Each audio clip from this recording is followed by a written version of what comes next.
Donc on m'a demandé aujourd'hui de faire le point sur le volontariat dans les coopératives au sens large suite à ce groupe de travail de l'Université de Liège sur le sujet. Alors le sujet est très précis, je vais vous proposer de dézoomer un petit peu parce que vous allez voir, je spoil un peu la suite de mon intervention, mais on atterrit dans une impasse. Donc je vais dézoomer un peu, vous savez déjà vers où on va, pour ne pas qu'on est directement dans l'impasse, mais en se disant il y a d'autres voies. Donc en Belgique, le volontariat est régi par une loi de 2005 qui prévoit qu'on ne peut avoir recours à des volontaires, donc à des personnes qui travaillent sans être rémunérées, que dans un cadre très précis. Il faut que 4 conditions soient remplies. La première, que l'activité qui est exercée soit au profit d'autrui, donc on ne fait pas du volontariat pour soi-même. Ça peut sembler évident, mais c'est prévu dans la loi.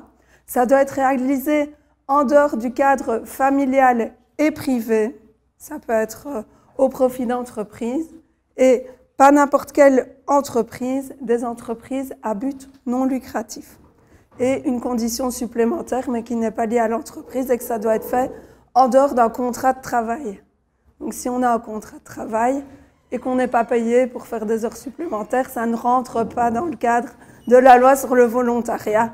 On appelle parfois ça en riant du bénévolat d'entreprise. Mais en tout cas, ça ne rentre pas sous le coup de la loi sur le volontariat. Donc ce qui va nous occuper aujourd'hui, c'est la notion d'organisation à but non lucratif. Et c'est ce qui fait que quand on va dans les coopératives, on est un peu coincé. Alors, historiquement, les coopératives, c'était une forme de société qui était prévue dans le Code des sociétés et on pouvait adosser à presque toutes les formes de société la finalité sociale qui faisait qu'on avait une société qui n'avait pas pour but d'enrichir ses actionnaires, qui ne distribuait pas de dividendes et donc qui pouvait être considérée dans certains cas comme à but non lucratif. Donc, avant 2019, puisque cette loi elle existait jusqu'en 2019, on pouvait, dans les sociétés à finalité sociale, avoir des volontaires, rentrer dans le cadre de la loi sur le volontariat. Alors, pas sans difficulté, il fallait ne pas être assujetti à l'impôt des sociétés, enfin, il y avait quelques conditions à remplir, mais c'était tout à fait possible. Et il y avait des accords avec l'ONSS, avec l'auditorat, ça ne posait plus de difficultés. Ça arrivait à un consensus à certaines conditions. En 2019 est entré en vigueur le Code des sociétés et associations, qui est maintenant la loi qui prévoit toutes les formes de sociétés et les ASBL. Et on a un peu rebattu les cartes, puisque la société à finalité sociale a tout simplement disparu. Alors elle a été remplacée par quelque chose qui lui ressemble un peu, mais pas tout à fait, qui est un agrément qu'on peut accoler aux sociétés coopératives qui s'appelle l'agrément comme entreprise sociale. Mais on n'arrive pas tout à fait au même résultat qu'une société à finalité sociale.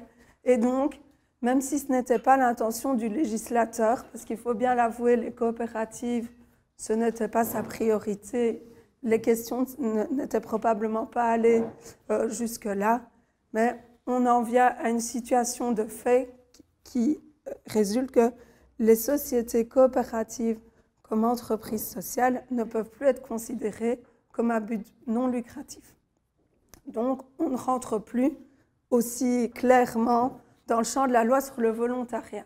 Donc, il y a des gens qui ont été alertés, entre autres à l'Université de Liège, au Centre d'économie sociale, qui ont un peu poussé des portes, qui ont essayé de faire bouger des lignes, et entre autres en consultant, c'est l'État qui a consulté le Conseil supérieur des volontaires, qui est une autorité qui dépend du SPF Sécurité sociale et qui a pour but de donner un avis et de faire vivre la loi sur le volontariat.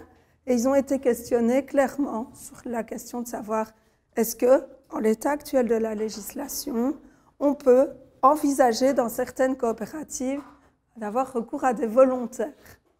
Et bien, comme je vous le disais, on arrive dans une impasse. La réponse est non. Donc, en l'état actuel de la loi sur le volontariat et du Code des sociétés et associations, même en imaginant des statuts hyper bien faits qui correspondraient à l'ancienne société à finalité sociale, il n'est plus légalement possible d'avoir recours à des volontaires. Et le Conseil supérieur des volontaires va même au-delà, puisqu'il explique à quelles conditions il considère qu'on pourrait à nouveau avoir recours à des volontaires dans des coopératives. Et il en prévoit deux, dont la première avec des sous-catégories. Il considère qu'il faudrait avoir une liste des sociétés coopératives, entreprises sociales agréées et des sociétés coopératives agréées comme entreprises sociales qui ne reversent pas de bénéfices ou de dividendes à ces coopérateurs, interdisent la revente des parts avec plus-value, dont tous les administrateurs sont des personnes physiques et qui sont composés majoritairement de coopérateurs personnes physiques.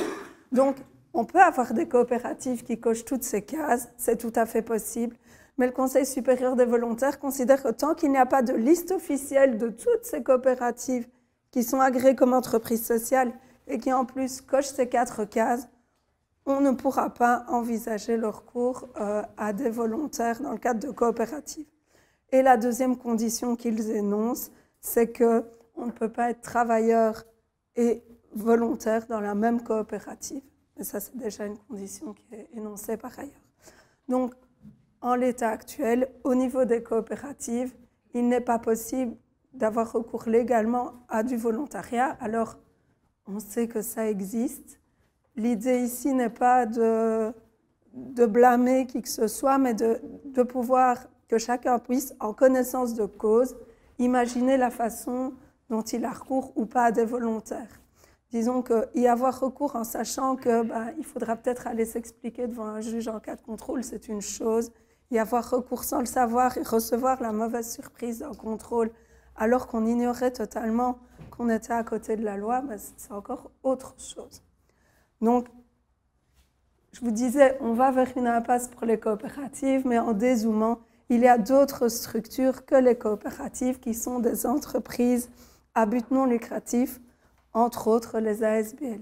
Et donc, dans le cadre des ASBL, il est tout à fait légal d'avoir recours à des volontaires, comme c'est appliqué dans plein d'ASBL, dont une qui va vous parler entre autres. Et donc, il faut être conscient que dans une coopérative, ça ne marche pas. Alors, je vais encore dézoomer plus. Ici, je vous ai parlé d'entreprises collectives. Les indépendants personnes physiques, par exemple, ne peuvent pas avoir recours à des volontaires. On n'est pas une entreprise à but non lucratif. Donc, quoi qu'il arrive, on ne peut pas avoir recours à des volontaires quand on est indépendant personne physique. Il faudra quand même être attentif au fait qu'une ASBL ne peut pas avoir comme seul but d'apporter un avantage patrimonial à ses membres. Et donc là, on touche à une difficulté. Dire on crée une ASBL, ça va nous permettre d'avoir recours à du volontariat, c'est trop simple. Donc, l'ASBL peut avoir un but désintéressé, doit avoir un but désintéressé qui n'est pas celui de permettre aux agriculteurs d'avoir recours à des volontaires, mais elle peut avoir un but plus large et peut-être qu'une de ses activités serait cela. Ça existe d'ailleurs.